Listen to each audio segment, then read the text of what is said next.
ধনী হওয়ার বিশেষ ৫ আমল ও দোয়া। অভাব মানুষকে কখনো কখনো কুফরের কাছাকাছি নিয়ে যায়। অনেক সময় এই অভাব মানুষের ঈমান, আকীদাকেও দুর্বল করে দেয়।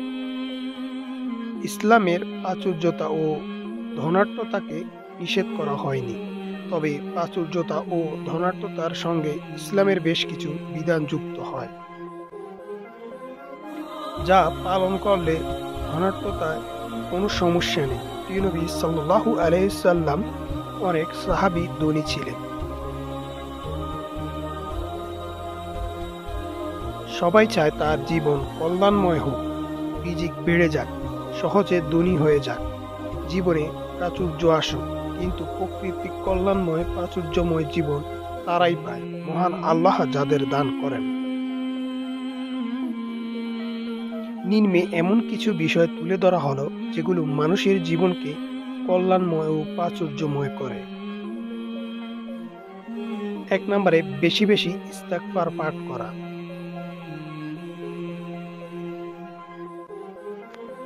ইস্তিগফার পাঠে বান্দার অভাব মোচন হয়, পাপচার ক্ষমা করা হয়, সন্তানাদির অভাব যেমন থাকে না তেমনি রিজিকও আসে, পরিপূর্ণ বরকত হয়।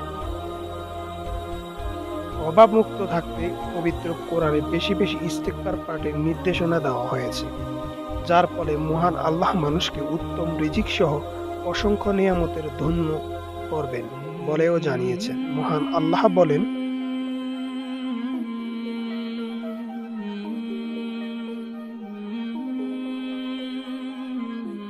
অভাবমুক্ত থাকতে পবিত্র কোরআনে বেশি বেশি ইস্তিগফার পাঠের নির্দেশ দেওয়া হয়েছে, যার ফলে মহান আল্লাহ মানুষকে উত্তম রিজিক সহ অসংখ্য নিয়ামতের ধন্য করবেন বলেও জানিয়েছেন।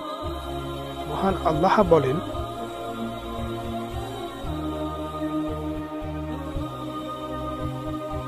অতঃপর বলছি, তোমরা তোমাদের পালনকর্তার কাছে ক্ষমা প্রার্থনা করো, তিনি অত্যন্ত ক্ষমাশীল, তিনি তোমাদের উপর অজস্র বৃষ্টি ধারা ছেড়ে দেবেন, তোমার ধন সম্পদ ও সন্তানাদি বাড়িয়ে দিবেন, তোমাদের জন্য উদ্যান স্থাপন করবেন এবং তোমাদের জন্য নদীর মালা প্রবাহিত করবেন। উচ্চারণ আস্তাগফিরুল্লাহ, অর্থ আমি আল্লাহর ক্ষমা প্রার্থনা করছি। উচ্চারণ আস্তাগফিরুল্লাহ ওয়া আতুবু ইলাইহি, অর্থ আমি আল্লাহর ক্ষমা প্রার্থনা করছি এবং তার দিকে ফিরে আসছি। আস্তাগফিরুল্লাহ আল্লাযী লা ইলাহা ইল্লা হুয়াল হাইয়ুল কাইয়্যুম ওয়া আতুবু ইলাইহি, অর্থ আমি ওই আল্লাহর কাছে ক্ষমা চাই যিনি ছাড়া প্রকৃতপক্ষে কোনো মাবুদ নেই, তিনি চিরজীব, চিরস্থায়ী এবং তার কাছে তওবা করে ফিরে আসে। ২ নম্বর, যাকাত আদায় করা। যাকাত ইসলামের গুরুত্বপূর্ণ স্তম্ভসমূহের অন্যতম।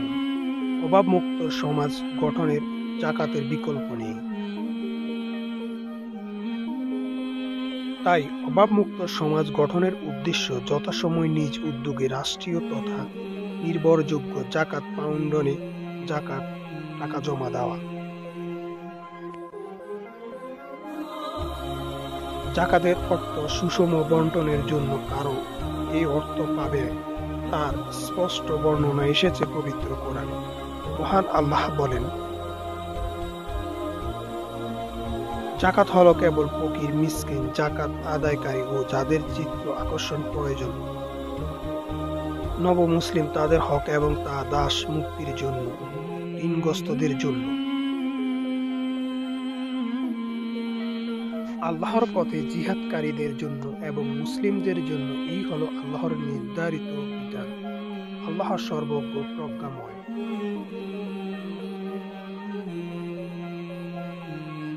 মহান আল্লাহর বিধান বাস্তবায়ন হযরত আবু বকর রাদিয়াল্লাহু ইসলামিক অর্থনৈতিক ব্যবস্থা প্রতিষ্ঠা, যাকাত আদায়ের অস্বীকারীদের ব্যাপারে যুদ্ধ ঘোষণা করেছিলেন।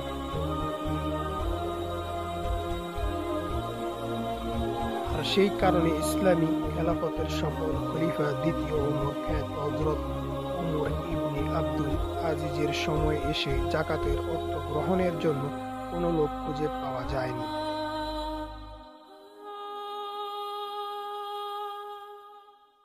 ৩ নম্বরে আত্মীয়তার সম্পর্ক বজায় রাখা।